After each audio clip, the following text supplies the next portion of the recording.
बीकानेर से लक्ष्मण राघव और राजीव गौड़ जुड़ गए हैं। तो लक्ष्मण, हम लगातार चुनावी शंखनाद में इतिहास को खंगाल चुके हैं। 18 से 13 भी लगभग खंगाल चुके हैं और 18 से 23 खंगाल चुका। अब 23 की तस्वीर देखना चाहते हैं तो बीकानेर की तस्वीर साफ कीजिए कि क्या चल रहा है, कौन से दांवपेच चल रहे हैं, कौन से नेता की एंट्री हो सकती है, एग्जिट हो सकती है, नए चेहरे क्या हो सकते हैं।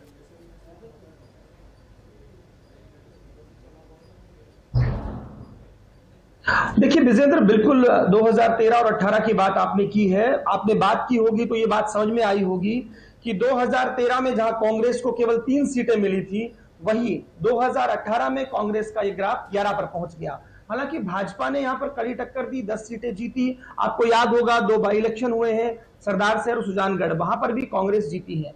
जहां तक मुद्दों की बात है तो दरअसल दोनों पक्ष के, दोनों दलों की अपनी अपनी बातें हैं, लेकिन आप जानते हैं कि बीकानेर संभाग जो है, खास तौर पर सिंचाई पानी के मुद्दे पर यहां चुनाव लड़े जाते रहे हैं और आपने घड़साना का वो आंदोलन भी देखा। तो इस बार भी कहीं ना कहीं, लेकिन इस बार एक चीज और हुई है कि आपको ध्यान होगा जिस तरह से पंजाब में बारिश हुई तो हनुमानगढ़ गंगानगर बाढ़ की हालत से गुजर रहे हैं एक तरह से, और दूसरी तरफ जो चुनौती है वो ये है कि जो हनुमानगढ़ गंगानगर से आगे की जो जगह है बीकानेर से होते हुए, वहां सिंचाई पानी की किल्लत है।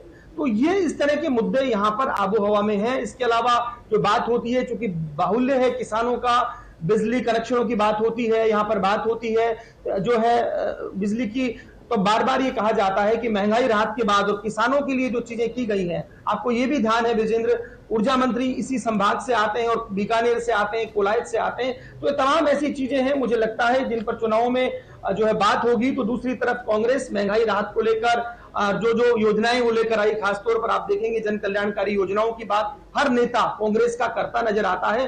यानी विधायक भी जो बात कर रहे हैं वो सीधे तौर पर राज्य सरकार की जन कल्याणकारी योजनाओं पर वोट मांग रहे हैं। विजेंद्र, लक्ष्मण, पिछले चुनाव में आखिरी समय जाकर नोखा की सीट रामेश्वर डूडी को देने के लिए कन्हैयालाल झंवर को बीकानेर शिफ्ट किया गया। बहुत सारे लोगों ने इसे गलती माना और कन्हैयालाल झंवर का सेक्रीफाइस हुआ कि वो चुनाव हार गए। आपको क्या लगता है इस बार नोखा से ही लड़ेंगे कन्हैयालाल झंवर और पहले की तरह निर्दलीय लड़ेंगे, कांग्रेस तरफ से लड़ेंगे? क्या रामेश्वर डूडी कहीं शिफ्ट होंगे या रामेश्वर डूडी ही लड़ेंगे नोखा से? तो फिर कन्हैयालाल झंवर क्या करने वाले हैं चुनाव में, क्या लग रहा है?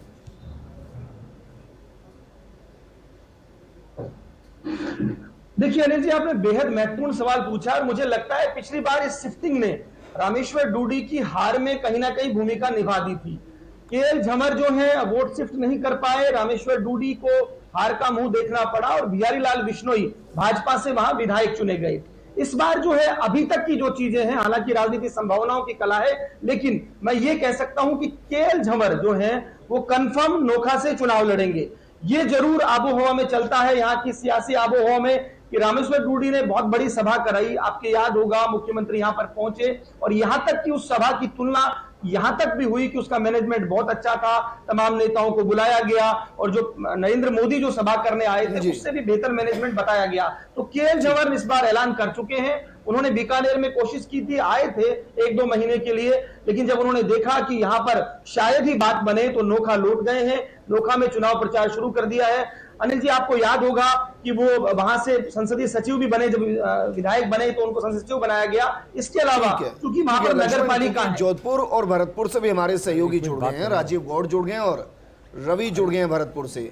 अनिल जी दोनों हमारे साथ जुड़ गए हैं। 1 मिनट पहले इससे पूरी बात करने दो। लक्ष्मण, सबसे इंपॉर्टेंट सवाल यह है कि केजरीवाल की सभा हुई थी गंगानगर में और ये माना जा रहा है कि पंजाब से आम आदमी पार्टी की हवा अगर कहीं आएगी तो गंगानगर, हनुमानगढ़, बीकानेर में आएगी। क्या कोई तैयारी कर रहा है आम आदमी पार्टी चुनाव लड़ने की? एक बात, क्या केजरीवाल की सभा का कोई असर देखा गया वहाँ पे? दूसरी बात, तीसरी बात ये, पंजाब के मुख्यमंत्री ने वचन दिया कि हम राजस्थान आने वाले पानी को शुद्ध करने के लिए वहाँ बड़ा शोध यंत्र लगाएंगे और नहरों में जो गंदा पानी आ रहा है उसको, गंदे पानी को आने से रोकेंगे। क्या इन बातों को इम्पैक्ट है? क्या आम आदमी पार्टी कोई संभावना बीकाना का जो थली एरिया कहते हैं इसको, उसमें नजर आ रही है कि आम आदमी पार्टी राजस्थान प्रवेश कर पाएगी पंजाब से? जी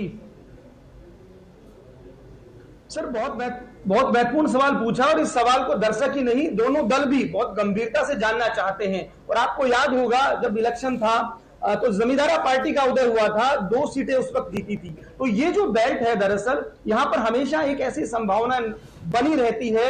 आपने देखा इस बार भी सीपीएम 2 सीटें जीती हैं।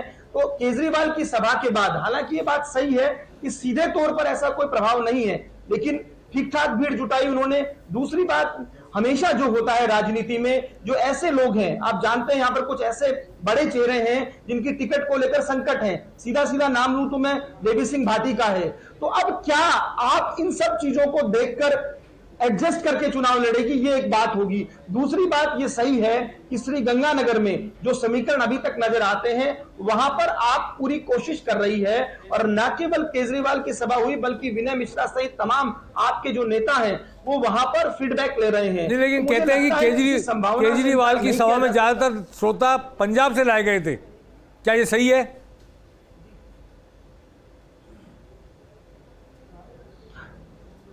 देखिए, कुछ हद तक ये बात सही है क्योंकि वहां से निश्चित तौर पर लोग आए थे, लेकिन आप इस बात को भी हम इनकार नहीं कर सकते, आपको तो पता है डेमोग्राफी भी, कि वहां पर जो सिख बाहुल्य इलाका है उसका भी एक अपना वजूद है, और वहां जो है कभी भी कास्ट पॉलिटिक्स उस तरह की हावी नहीं रही है। श्रीगंगानगर को आप देखें, केवल एकमात्र ऐसा जिला है जहां कास्ट पॉलिटिक्स सीधे तौर पर कोई बहुत बड़ा रोल अदा नहीं करती, क्योंकि जिस तरह से श्रीगंगानगर की बसावट हुई है वहां पर जातिगत ध्रुवीकरण उस तरह से नहीं होता। तो एक संभावना मुझे लगता है वहां पर नजर आती है। आपसे मैं ये आखिरी सवाल कर रहा हूं, लेकिन ये मजाकिया सा सवाल है। 4 चुनाव से एक मुद्दा बीकानेर शहर में हमेशा उठता है। एक शहर के बीच में से रेलवे लाइन जाती है जिसके फाटक के दोनों तरफ 100 लोगों की भीड़ खड़ी हो जाती है, घंटे घंटे इंतजार करती है। हर चुनाव में चुनाव लड़ने वाले वादा करते हैं इसके ऊपर हम आरओबी बनवा देंगे, और 4 चुनाव देख रहा हूँ मैं, हर बार मैं ये सवाल करता हूँ कि वो आरओबी नहीं बनता, जिसकी वजह से बीकानेर में एक मुद्दा बनता है चुनाव। तो क्या वो आरओबी बन गया है या नहीं बना है? तो क्या इस बार भी कोई नेता उसका आश्वासन देके चुनाव लड़ना चाहेगा?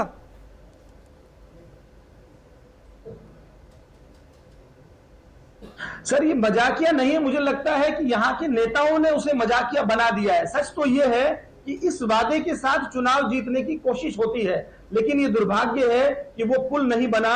कागज के पुल नेता लगातार बनाते रहे हैं। आप तो जानते हैं, चाहे बीडी कल्ला हो या दिवंगत गोपाल जोशी हो, जब भी चुनाव प्रचार शुरू होता है पहली बात यही होती है कि बीकानेर शहर को जो काटने वाली रेल लाइन है या तो हम बाईपास बना देंगे या रेलवे अंडरब्रिज। लेकिन ये दुर्भाग्य ही है कि आज भी बीकानेर की आवाम को इस वादे का पूरा होने का इंतजार है।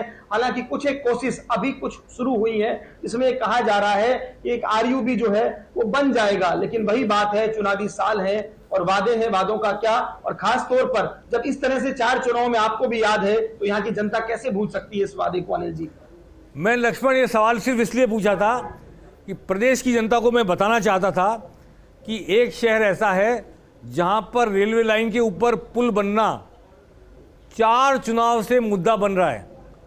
उस मुद्दे पर भाषण होते हैं, सभाएं होती है, वोट पड़ते हैं। 20 साल में वो पुल नहीं बन पाया। इस तरफ का आदमी जीते चाहे उस तरफ का आदमी जीते, जनता की कितनी बड़ी लाचारी है कि जनता फिर भी किसी के वादे में आती है, वोट देती है, पुल नहीं बनता। बस यही बताना चाहता था मैं। आपसे ये सवाल पूछने का मकसद ये था कि प्रदेश की जनता जाने कि बीकानेर जैसे शहर में जी एक रेलवे आरओबी बड़ा मुद्दा बन रहा है 4 चुनाव से, और वो आरओबी नहीं बन रहा है।